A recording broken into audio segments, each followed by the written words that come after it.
एक बार बुद्ध भिक्षाटन के लिए निकले। एक गरीब ने उनको सूखी रोटी का टुकड़ा दिया। उन्होंने बहुत प्रसन्नता के साथ उसे ले लिया। अगले द्वार पर उनको स्वादिष्ट भोजन दिया गया। ले भिक्षु कहकर उनके पात्र में डाल दिया।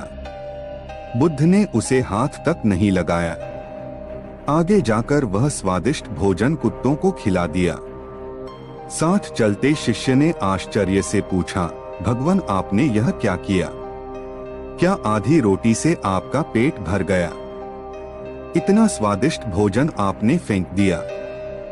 शिष्य ने इसका कारण पूछा। महात्मा बुद्ध ने मुस्कुराकर उत्तर दिया, उसमें श्रद्धा न थी। श्रद्धा पूर्वक दिया गया छोटा सा दान लाखों के रुपयों के दान से बढ़कर होता है। श्रद्धा में शक्ति और आकर्षण होता है। महात्मा बुद्ध का प्रेरक प्रसंग। वृक्ष का सम्मान। गौतम बुद्ध एक दिन एक वृक्ष को नमन कर रहे थे।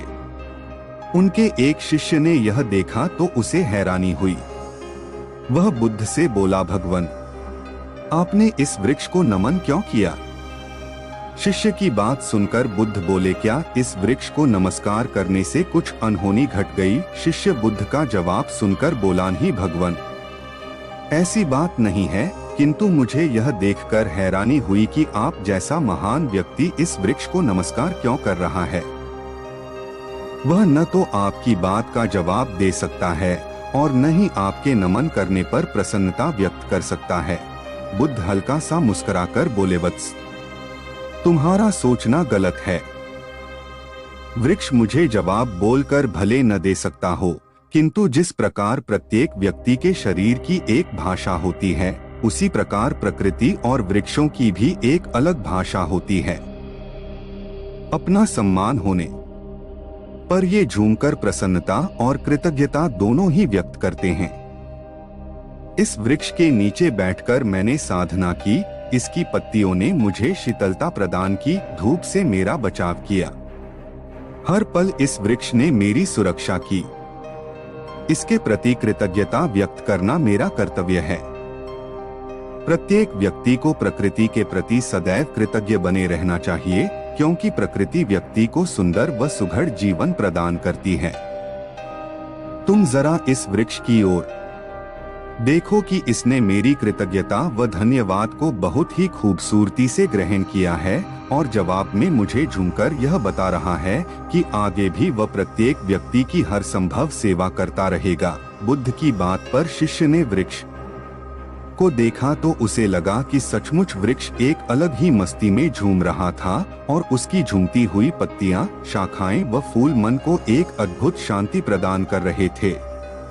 यह देखकर शिष्य स्वतः वृक्ष के सम्मान में झुक गया। महात्मा बुद्ध प्रवचन सभा में आकर मौन बैठ गए। शिष्य समुदाय उनके इस मौन के कारण चिंतित हुए कि कहीं वे अस्वस्थ तो नहीं हैं। आखिर एक शिष्य ने पूछ ही लिया, भंते आप आज इस तरह मौन क्यों हैं? वे नहीं बोले तो दूसरे शिष्य ने फिर पूछा, गुरुदेव आप स्वस्थ तो हैं? बुद्ध फिर भी मौन ही बैठे रहे। इतने में बाहर से एक व्यक्ति ने जोर से पूछा, आज आपने मुझे धर्मसभा में आने की अनुमति क्यों नहीं दी? बुद्ध ने कोई उत्तर नहीं दिया और आंखें बंद कर ध्यान मग्न हो गए। वह बाहर खड़ा व्यक्ति और जोर से बोला, मुझे धर्मसभा में क्यों नहीं आने दिया जा रहा है? धर्मसभा में बैठे बुद्ध के शिष्यों में से एक ने उसका समर्थन करते हुए कहा, भंते उसे धर्मसभा में आने की अनुमति प्रदान कीजिए। महात्मा बुद्ध ने आंखें खोली और बोले, नहीं, उसे अनुमति नहीं दी जा सकती है क्योंकि वह अछूत है। अछूत? मगर क्यों? सारे शिष्य सुनकर आश्चर्य में पड़े गए कि भंते यह छुआछूत कब से मानने लग गए। महात्मा बुद्ध ने शिष्य समुदाय के मन के भावों को ताड़ते हुए कहा, हाँ, वह अछूत है। वह आज अपनी पत्नी से लड़कर आया है। क्रोध से जीवन की शांति भंग होती है। क्रोधी व्यक्ति मानसिक हिंसा करता है। इस क्रोध के कारण ही शारीरिक हिंसा होती है। क्रोध करने वाला अछूत होता है क्योंकि उसकी विचार तंरंगे दूसरों को भी प्रभावित करती हैं। उसे आज धर्मसभा से बाहर ही रहना चाहिए। उसे वहां खड़े रहकर पश्चाताप की अग्नि में तप कर शुद्ध होना चाहिए। शिष्यगण समझ गए कि अस्पृश्यता क्या है और अछूत कौन है। उस व्यक्ति को भी बहुत पश्चाताप हुआ। उसने कभी भी क्रोध न करने का प्रण लिया।